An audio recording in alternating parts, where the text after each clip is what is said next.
জিন থেরাপির মাধ্যমে চোখের চিকিৎসায় বড় সাফল্য পেয়েছেন অক্সফোর্ড বিশ্ববিদ্যালয়ের একদল গবেষক চিকিৎসক।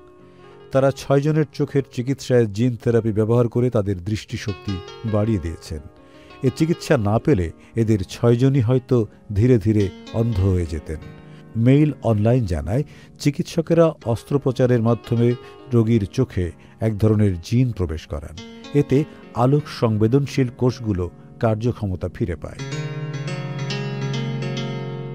গবেষক দলের প্রধান অধ্যাপক রবার্ট ম্যাকলারেন বলেন, জিন থেরাপি ব্যবহার করে ভবিষ্যতে হয়তো অন্ধজনেরও দৃষ্টি ফিরিয়ে দেওয়া সম্ভব হবে। NRBC ব্যাংক, সুখবর প্রতিদিন।